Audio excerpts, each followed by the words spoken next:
আপনি কি জানেন, মানুষ জীবনে হার মানে ক্লান্তি থেকে না, হার মানে মানসিক শক্তির অভাব থেকে।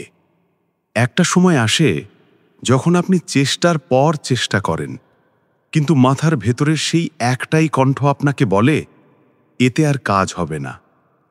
কিন্তু যদি আমি আপনাকে বলি মাত্র 7 দিনে আপনার মস্তিষ্ককে এমনভাবে রিওয়ায়ার করা সম্ভব যাতে চাপের মধ্যে আপনি ভাঙবেন না, বরং আরও ঠান্ডা মাথায় আরও শক্তভাবে সিদ্ধান্ত নিতে পারবেন।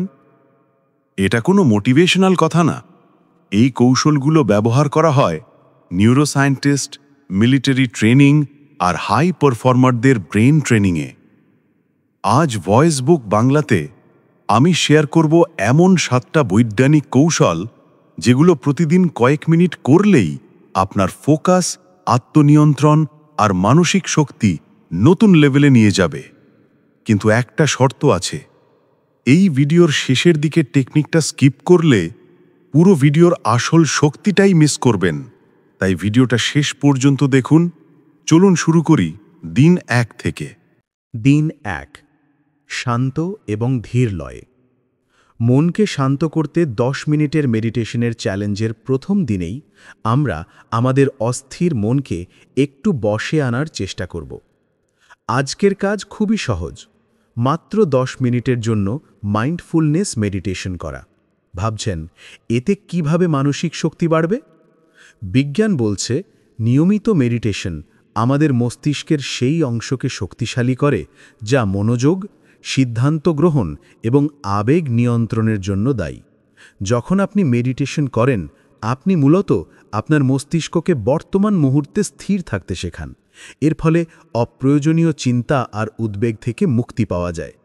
গবেষণা দেখা গেছে প্রতিদিন মাত্র 10 থেকে 15 মিনিটের মেডিটেশন মানসিক চাপ কমাতে দারুণভাবে কাজ করে। কিভাবে করবেন? একদম সোজা। একটা শান্ত জায়গায় আরাম করে বসুন। চোখ বন্ধ করে শুধু নিজের শ্বাস-প্রশ্বাসের দিকে মনোযোগ দিন। কিভাবে বাতাস শরীরে ঢুকছে আর বেরিয়ে যাচ্ছে শুধু সেটাকে অনুভব করুন। মাথায় হাজারটা চিন্তা আসবে, এটাই স্বাভাবিক। সেগুলোকে জোর করে তাড়ানোর দরকার নেই। শুধু একজন দর্শকের মতো দেখুন আর নিজের মনোযোগ আবার শ্বাসের দিকে ফিরিয়ে আনুন। এই ছোট্ট অভ্যেসটি আপনার মনে স্বচ্ছতা আনবে এবং যে কোনো পরিস্থিতিতে স্থির থাকতে সাহায্য করবে। দিন 2, শরীর চর্চায় বাড়বে মনের এনার্জি। দ্বিতীয় দিনের চ্যালেঞ্জ হলো শরীরকে সচল করা। আজ আপনাকে অন্তত 30 মিনিট হালকা ব্যায়াম করতে হবে। সেটা হতে পারে দ্রুত হাঁটা, জগিং বা সাইক্লিং বা আপনার পছন্দের যে কোনো কিছু। আমাদের শরীর আর মন কিন্তু একে অপরের সঙ্গে গভীরভাবে যুক্ত। আমরা যখন ব্যায়াম করি তখন আমাদের মস্তিষ্ক থেকে এন্ডরফিনের মতো ফিল গুড হরমোন বের হয়। এই হরমোনগুলো প্রাকৃতিক ব্যথানাশক হিসাবে কাজ করে আর আমাদের মুড ভালো করে দেয়, যা মানসিক চাপ আর উদ্বেগ কমাতে সরাসরি সাহায্য করে। গবেষণায় দেখা গেছে নিয়মিত শরীরচর্চা মস্তিষ্কে রক্ত সঞ্চালন বাড়ায়, যার ফলে মস্তিষ্ক আগের চেয়ে বেশি অক্সিজেন আর পুষ্টি পায়। এর ফলে শুধু আমাদের শারীরিক শক্তিই বাড়ে না, বরং স্মৃতিশক্তি, মনোযোগ আর যে কোনো সমস্যা সমাধানের দক্ষতাও তীক্ষ্ণ হয়। তাই আজকের এই 30 মিনিট শুধু শরীরের জন্য নয়, আপনার মস্তিষ্কের শক্তি বাড়ানোর জন্যেও। জিমে যাওয়ার দরকার নেই, কাছের পার্ক বা ছাদে একটু হেঁটে আসলেই চলবে। দিন 3, সঠিক ঘুম আর একটা ঘুমের রুটিন। মানসিক শক্তির মূল ভিত্তি হল পরিপূর্ণ বিশ্রাম। তাই আমাদের তৃতীয় দিনের চ্যালেঞ্জ হল ঘুমের দিকে নজর দেওয়া। আজ আপনাকে 7-8 ঘন্টা নিরবিচ্ছিন্ন ঘুম নিশ্চিত করতে হবে এবং ঘুমানোর একটা নির্দিষ্ট রুটিন তৈরির চেষ্টা করতে হবে। আমরা যখন ঘুমোই তখন আমাদের মস্তিষ্ক সারাদিনের সব তথ্য গুছিয়ে নেয় আর স্মৃতিকে সংগঠিত করে। পর্যাপ্ত ঘুম মস্তিষ্কের কোষগুলোকে মেরামত করে আর কর্টিসলের মতো স্ট্রেস হরমোনের মাত্রা নিয়ন্ত্রণে রাখে। ঘুম কম হলে আমাদের মনোযোগ কমে যায়, মেজাজ খিটখিটে হয়ে থাকে আর ঠিকভাবে সিদ্ধান্ত নেওয়া ক্ষমতাও কমে যায়। আজকের কাজ হলো ঘুমাতে যাবার অন্তত 1 ঘন্টা আগে মোবাইল, ল্যাপটপ বা টিভির স্ক্রিন থেকে নিজেকে দূরে রাখা। কারণ স্ক্রিন থেকে বেরোনো নীল আলো আমাদের ঘুমের হরমোন মেলাটোনিনের উৎপাদনে বাধা দেয়। এর বদলে একটা বই পড়তে পারেন বা হালকা গান শুনতে পারেন। প্রতিদিন একই সময়ে ঘুমাতে যাওয়ার, ঘুম থেকে ওঠার অভ্যেস করলে আপনার শরীরের একটা নিজস্ব ছন্দ তৈরি হবে। যা আপনার মানসিক স্থিতিশীলতা বাড়াতে জাদুর মতো কাজ করবে। মনে রাখবেন, মানসিকভাবে শক্তিশালী হতে চাইলে ভালো ঘুম কোনো বিলাসিতা নয়, এটা প্রয়োজনীয়তা। চ্যালেঞ্জের 3টে দিন প্রায় শেষ। যদি এই কৌশলগুলো আপনার কাছে কাজের মনে হয় তাহলে ভিডিওটাতে এখনই একটা লাইক দিয়ে দিন। আর যদি মানসিক স্বাস্থ্য আর পার্সোনাল গ্রোথের ওপর এমন বিজ্ঞান ভিত্তিক ভিডিও দেখতে চান তবে চ্যানেলটি সাবস্ক্রাইব করে বেল আইকনটা প্রেস করতে ভুলবেন না। আমাকে কমেন্টে জানান এই 3 দিনের মধ্যে কোন চ্যালেঞ্জটা আপনার সবচেয়ে বেশি দরকার ছিল। দিন 4, নতুন কিছু শেখে, মস্তিষ্ককে দিন নতুন চ্যালেঞ্জ। চতুর্থ দিনের চ্যালেঞ্জ হলো আপনার কমফর্ট জোন থেকে একটু বেরিয়ে আসা। আজকের কাজ হলো নতুন কিছু শেখার জন্যে অন্তত 30 মিনিট সময় দেওয়া। সেটা হতে পারে একটা নতুন ভাষা শেখার অ্যাপে প্রথম পাঠ নেওয়া, কোনো অনলাইন কোর্সের প্রথম ভিডিও দেখা, গিটারের একটা নতুন কর্ড শেখা, বা এমনকি একটা নতুন রেসিপি রান্না করা। যখন আমরা নতুন কিছু শিখি তখন আমাদের মস্তিষ্কে নতুন নতুন নিউরাল পথ তৈরি হয়। এই প্রক্রিয়াকে বলা হয় নিউরোপ্লাস্টিসিটি, যা আমাদের মস্তিষ্ককে সচল আর তরুণ রাখে। গবেষণায় দেখা গেছে যারা নিয়মিত মস্তিষ্ককে নতুন চ্যালেঞ্জ দেন তাদের মানসিক দৃঢ়তা এবং সমস্যা সমাধানের ক্ষমতা অন্যান্যদের চেয়ে বেশি হয়। একটানা একই ধরনের কাজ করতে করতে আমাদের মস্তিষ্ক অলস হয়ে যায়। তাই আজ এমন কিছু করুন যা আপনি আগে কখনো করেননি। এই ছোট্ট চেষ্টাই আপনার আত্মবিশ্বাস বাড়িয়ে দেবে। দিন 5, পজিটিভ জার্নালিং আর কৃতজ্ঞতার শক্তি। পঞ্চম দিনের চ্যালেঞ্জটি হলো আপনার ভেতরের পজিটিভিটিকে জাগিয়ে তোলা। আজকের কাজ, দিনের শেষে মাত্র 5 মিনিট সময় নিয়ে ডায়েরিতে এমন 3টি জিনিসের কথা লেখা যার জন্যে আপনি মন থেকে কৃতজ্ঞ। আমাদের মস্তিষ্ক স্বভাবগতভাবেই নেতিবাচক জিনিসের দিকে একটু বেশি মনোযোগ দেয়। একে নেগেটিভিটি বায়াস বলা হয়। কিন্তু কৃতজ্ঞতা চর্চার মাধ্যমে আমরা সচেতনভাবে আমাদের ফোকাসকে পজিটিভ দিকে ফেরাতে পারি। মনোবিজ্ঞানীরা বলেন যারা নিয়মিত কৃতজ্ঞতা প্রকাশ করেন তারা বেশি সুখী হন এবং তাদের মানসিক স্বাস্থ্যও ভালো থাকে। যখন আপনি ইচ্ছাকৃতভাবে দিনের ভালো ঘটনাগুলো মনে করেন এবং সেগুলো লেখেন তখন আপনার মস্তিষ্ক সেই ইতিবাচক স্মৃতিগুলোকে আরও ভালোভাবে ধরে রাখে। এটা আপনার মানসিক স্ট্রেস কমায় এবং জীবনের প্রতি একটা আশাবাদী দৃষ্টিভঙ্গি তৈরি করে। আপনার কৃতজ্ঞতার কারণগুলো খুব বড় কিছু হতে হবে না।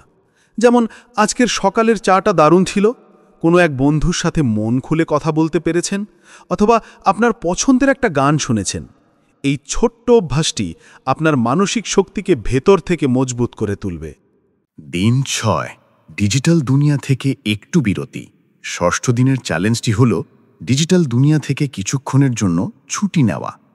আজকের কাজ, দিনের একটা নির্দিষ্ট সময়, যেমন ঘুমোতে যাওয়ার আগের 2 ঘন্টা, ফোন, ল্যাপটপ, টিভি সব কিছু থেকে নিজেকে পুরোপুরি সরিয়ে রাখা। আমরা সারা দিন সোশ্যাল মিডিয়া, নিউজ আর ইমেইলের নোটিফিকেশনের স্রোতে ভেসে থাকি। এই অবিরাম তথ্য আমাদের মস্তিষ্ককে ক্লান্ত আর উত্তেজিত করে তোলে, যা আমাদের মনোযোগ আর মানসিক শান্তিতে বাধা দেয়। ডিজিটাল ডিটক্সের মাধ্যমে আমরা আমাদের মস্তিষ্ককে সেই জরুরি বিশ্রামটা দিতে পারি। এই সময়টা আপনি পরিবারের সঙ্গে কথা বলে, বই পড়ে বা নিজের কোনো শখের কাজ করে কাটাতে পারেন। এই অভ্যেসটি আপনার ফোকাস বাড়াতে এবং মানসিক অস্থিরতা কমাতে অবিশ্বাস্যভাবে কাজ করবে। দেখবেন চারপাশের বাস্তব জগতের সঙ্গে আপনার সংযোগ আরও গভীর হচ্ছে। দিন 7, সঠিক খাবার দিয়ে মস্তিষ্ককে রিচার্জ করুন। আমাদের 7 দিনের চ্যালেঞ্জের শেষ দিনটি আপনার মানসিক শক্তির সবচেয়ে মৌলিক একটি উপাদানের উপর, আপনার খাবার। আজকের চ্যালেঞ্জ হলো আপনার খাদ্য তালিকায় মস্তিষ্কের জন্য উপকারী খাবার যোগ করা আর সারা দিন পর্যাপ্ত পরিমাণে পানি পান করা। আমাদের মস্তিষ্ক শরীরের মোট শক্তির প্রায় 20% একাই ব্যবহার করে, তাই আমরা যা খাই তার সরাসরি প্রভাব আমাদের মানসিক অবস্থার উপর পড়ে। ওমেগা 3 ফ্যাটি অ্যাসিড সমৃদ্ধ খাবার যেমন মাছ আর আখরোট মস্তিষ্কের কোষের গঠন উন্নত করে। ডার্ক চকলেট, ফল আর সবুজ শাকসবজিতে থাকা অ্যান্টিঅক্সিডেন্ট মস্তিষ্কের কোষকে ক্ষতির হাত থেকে বাঁচায়। অন্যদিকে শরীরে পানির অভাব হলে মনোযোগ কমে যায়, স্মৃতিশক্তি দুর্বল হয় আর মেজাজও খিটখিটে হতে পারে। তাই সারা দিন ধরে পর্যাপ্ত পানি পান করাটা মাস্ট।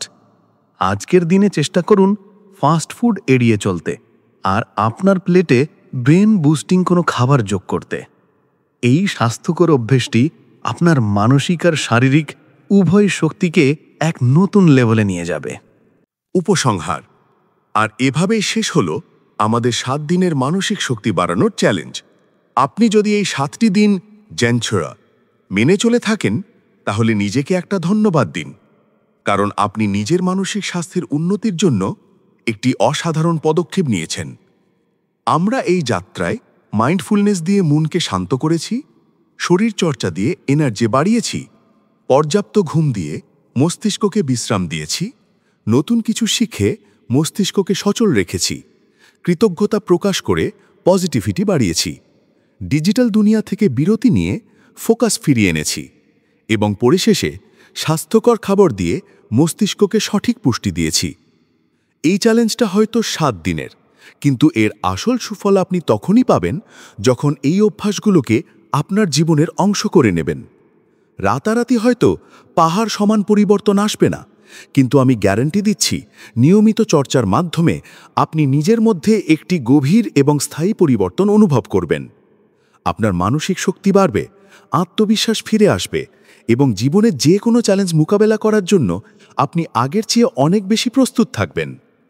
এই চ্যালেঞ্জটা আপনার কেমন লাগলো সেই অভিজ্ঞতা কমেন্ট সেকশনে আমাদের সাথে শেয়ার করুন, আর ভিডিওটি তাদের সাথে শেয়ার করুন যাদের এটা সত্যি প্রয়োজন। মনে রাখবেন, মানসিক শক্তি অনেকটা পেশির মতো, যত বেশি অনুশীলন করবেন এটি ততটাই শক্তিশালী হবে।